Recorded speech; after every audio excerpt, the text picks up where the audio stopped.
So hello and welcome back to my channel the Education hub.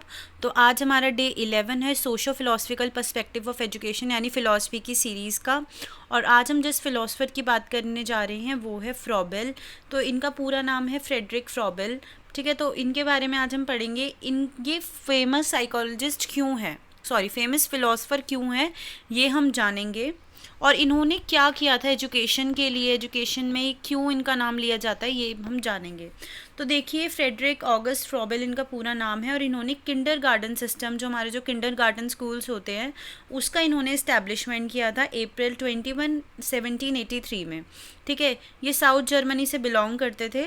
और जब ये बहुत छोटे थे, यानी जब ये 9 मंथ्स के थे, तब इनकी मदर की डेथ हो गई थी और इनके फादर ने इनको अपने साथ नहीं रखा था। उसके बाद इनका चाइल्डहुड जो था वो बहुत अच्छी तरीके से नहीं गुजरा था। तो ये चाहते थे कि जितने भी बच्चे हैं उनका बचपन अच्छे से गुजरे। तो ये हैप्पीनेस ऑफ चाइल्ड में फ़ोकस करते थे, यानी बच्चे की खुशी इनके लिए मेन चीज़ थी, मेन फोकस था। इसी वजह से इन्होंने किंडर गार्डन स्कूल्स खोले थे ताकि ये बच्चों के साथ ज़्यादा से ज़्यादा समय बिता सके। तो देखिए, इनके कुछ प्रिंसिपल्स हैं, कुछ सिद्धांत हैं फ्रोबेल्स की पॉलिसी में। तो सबसे पहला है प्रिंसिपल ऑफ यूनिटी, यानी ये मानते थे कि सब लोग हम एक हैं। हम मैन जो है उसे गॉड ने बनाया है, हम तो गॉड नेचर और मैन हम सब लोग एक हैं, हमें सबके साथ मिलके रहना चाहिए। फिर है प्रिंसिपल ऑफ डेवलपमेंट, ये मानते थे कि हमें हमेशा अपनी ग्रोथ और डेवलपमेंट पे फोकस करना चाहिए। कॉन्टीन्यूसली हमारी को अंदर की ग्रोथ, हमारी इनर ग्रोथ होनी चाहिए। ठीक है, हमें अपने गोल पे फोकस करना है, हमें अपने आप को परफेक्ट बनाना है।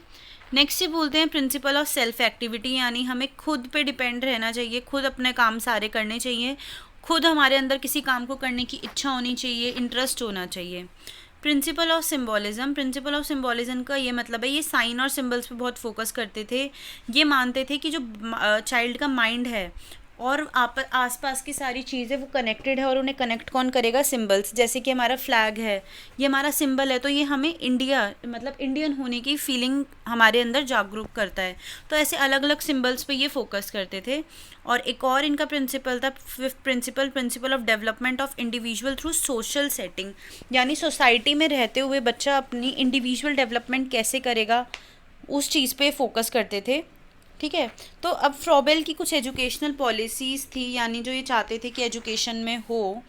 तो सबसे पहला कॉन्सेप्ट ऑफ एजुकेशन, इनके अकॉर्डिंग एजुकेशन जो है हमारे अंदर से आनी चाहिए। ऐसा नहीं है कि कोई हमारे साथ ज़ोर ज़बरदस्ती करके हमें कुछ सिखा सकता है। ठीक है, उसके बाद है एम्स ऑफ एजुकेशन, कि हम एजुकेशन अगर दे रहे हैं या एजुकेशन हम ले रहे हैं तो उसके क्या एम है, हम क्यों वो एजुकेशन दे या ले रहे हैं। सबसे पहले ऑलराउंड डेवलपमेंट हो, अगर हम एजुकेशन दे रहे हैं, हम टीचर हैं, तो बच्चे की ऑलराउंड डेवलपमेंट हो, उसको भगवान के साथ हम कनेक्ट कर पाएँ, गॉड के साथ कनेक्ट कर पाएँ, और उसको इन्वायरमेंट के साथ उसको समझाएं कि इन्वायरमेंट होता क्या है। तो ये एम थे एजुकेशन के। और इनके अकॉर्डिंग करिकुलम में क्या क्या इंक्लूड होना चाहिए, सबसे पहला लैंग्वेज इंक्लूड होनी चाहिए। गॉड के बारे में नॉलेज बच्चों को अगर हमने नहीं दी तो एजुकेशन इनकम्प्लीट मानी जाएगी, इनके अकॉर्डिंग ये मानना था। फिर ये बोलते हैं कि साइंस और मैथ्स बच्चों को पढ़ाने हैं, क्योंकि ये उसको आगे फ्यूचर में बहुत हेल्प करेंगे। और लास्ट ये बताते हैं कि मैनुअल वर्क, यानी जो लेबरस वर्क होता है, जैसे कि अपना काम खुद करना, शूज़ पॉलिश करना, खुद अपना काम, मतलब हमें अपने ऊपर डिपेंड रहना चाहिए, किसी और पे डिपेंड नहीं होना चाहिए। तो लेबरस वर्क, मैनुअल वर्क, ये सब बच्चे को आना चाहिए। बच्चों को साफ़ सफाई आनी चाहिए, उसमें उन्हें शेम महसूस नहीं होनी चाहिए। ठीक है, तो इन सब को अचीव करने के लिए उन्होंने कुछ मेथड्स ऑफ टीचिंग बनाए कि बच्चों के अंदर अगर हमें ये सब चीज़ें डेवलप करनी है तो हम बच्चे को कैसे पढ़ाएं। तो सबसे पहला है एक्टिविटी मेथड, यानी बच्चे को एक्टिविटी करवाओ जिससे बच्चा ये सब चीज़ें करना सीखे। जैसे हम अगर बच्चों को बोलेंगे कि आपको अपना ड्रेस खुद, मतलब अपने शूज़ खुद पॉलिश करने आनी चाहिए, ड्रेस खुद फोल्ड करनी आनी चाहिए, और हमने उन्हें सिर्फ लेक्चर दिया तो वो पॉसिबल नहीं हो पाएगा। इसलिए हमें उन्हें एक्टिविटी मेथड से पढ़ाना, एक्टिविटी मेथड करवाना चाहिए।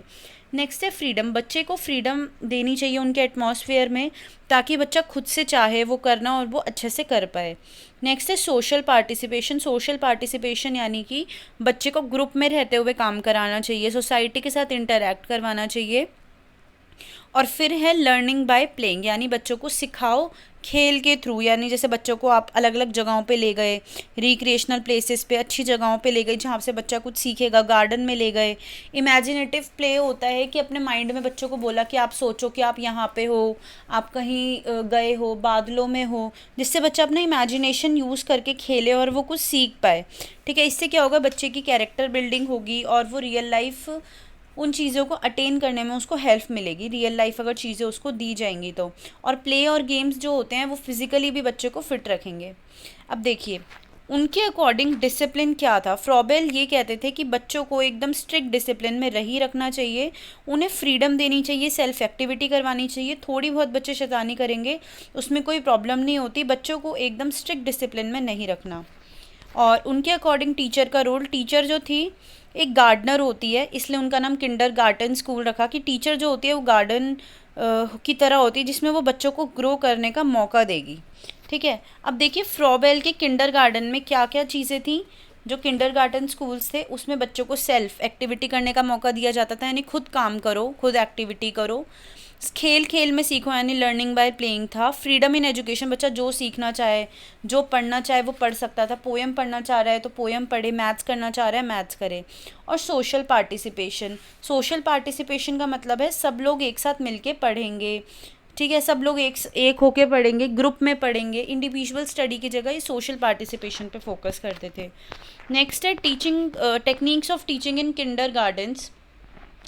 किन टेक्निक से वो पढ़ाते थे, देखिए उनकी दो मेन टेक्निक्स थी। सबसे पहला टीचिंग थ्रू सॉन्ग्स और फिर था teaching through gift and occupation. Teaching through songs में पोएम सॉन्ग्स वगैरह आती थी क्योंकि वो बच्चे जल्दी समझते हैं, उसमें बच्चों की सेंसेस यूज़ होती हैं, मसल्स यूज़ होती हैं, बच्चों को वो डांस कराते थे, उनसे सॉन्ग सुनते थे ताकि बच्चों को पता भी ना चले और वो कुछ चीज़ें लर्न कर रहे हैं। जैसे सॉन्ग्स हमें बहुत जल्दी लर्न होते हैं, तो यही उनका मेथड था। और फिर था teaching through gifts and occupation, यानी कभी कभी बच्चों को गिफ्ट दे देते थे, जैसे कलर दे दिया उन्होंने, या बच्चों को कोई ऐसी चीज़ पसंद है, बुक पसंद है, वो दे दिया, क्यूब दे दिए ताकि बच्चों को खेलना क्यूब से खेलें। ठीक है, तो ये सब करते थे वो, ताकि बच्चों को कुछ ऐसे गिफ्ट्स जो उनके लिए यूज़फुल हो वो उन्हें देते थे। ऑक्यूपेशन होता है कि कुछ काम करवाना, बच्चों से ऐसे काम करवाते थे, एक्स्ट्रा करिकुलर एक्टिविटीज़ जिसको हम बोलते हैं, जिसको बच्चे को ऐसा लगे कि मैं पढ़ाई नहीं कर रहा, मैं कुछ अलग कर रहा हूँ, और वो इनिशिएटिव लें और चीज़ों को सीखें। तो ये उनके टेक्निक्स थी किंडरगार्टन में पढ़ाने के लिए। अब उनके अकॉर्डिंग करिकुलम में क्या क्या होना चाहिए, अभी मैंने बताया था कि साइंस और मैथ होनी चाहिए, लैंग्वेज होनी चाहिए, मैनुअल वर्क जो हम रोज़मर्रा में काम करते हैं वो होना चाहिए, और रिलीजियस एजुकेशन यानी नॉलेज अबाउट गॉड होनी चाहिए। नेक्स्ट है contribution of Froebel to modern education. उन्होंने क्या योगदान दिया अपना एजुकेशन में। सबसे पहले वो नर्सरी एजुकेशन और किंडरगार्टन एजुकेशन जो है उन्हीं की वजह से आई थी। फिर चाइल्ड सेंटर्ड एजुकेशन होती है, बच्चे को हमें सेंट्रल प्लेस देनी है, उसके अराउंड ही हमें करिकुलम फ्रेम करना है। फिर प्लेवे इन एजुकेशन की जो प्लेवे स्कूल्स होते हैं वो भी उन्हीं की वजह से आए हैं, जिसमें बच्चों को learning by playing by doing से सीखने को मिलता है, लर्निंग बाय प्लेइंग से सीखने को मिलता है, और लर्निंग बाय डूइंग से यानी बच्चा खुद करके चीज़ें सीखेगा। एम्फेसिस ऑन सेंस ट्रेनिंग, यानी सारी 6 सेंसेस जो हैं बच्चे की वो ट्रेन हो, उनको सॉन्ग्स करवाएं, डांस करवाएं, काइनेस्टिक्स एक्टिविटीज़ करवाएं। फिर emphasis on nature study in curriculum, यानी नेचर की स्टडी करवाएं, गॉड की स्टडी करवाएं। इंपॉर्टेंस ऑफ मैनुअल वर्क, यानी बच्चों को जो रोज़मर्रा में काम करते हैं उनकी इंपॉर्टेंस बतानी है। वुमेन एंड टीचिंग प्रोफेशन, वो ये चाहते थे कि वुमेन जो होती है वो बच्चों को पढ़ाएं क्योंकि वो उनको बच्चों को वो मदर की तरह दिखाई देती हैं जिनसे वो जल्दी सीखते हैं, तो ये वही चाहते थे कि वुमेन पढ़ाएं बच्चों को। सोशोलॉजिकल एस्पेक्ट ऑफ एजुकेशन, यानी ये चाहते थे कि जो बच्चे हैं उनको रियल लाइफ एग्जाम्पल मिले, मतलब रियल लाइफ चीज़ों से तुम जोड़ के बच्चों को सिखाओ। जैसे कि अगर तुम प्लांट्स के बारे में सिखा रहे हो बच्चों को तो उन्हें गार्डन में लेके जाओ, ठीक है, तो वो बच्चों का माइंड को एकदम वो कनेक्ट करने में हेल्प करेगा।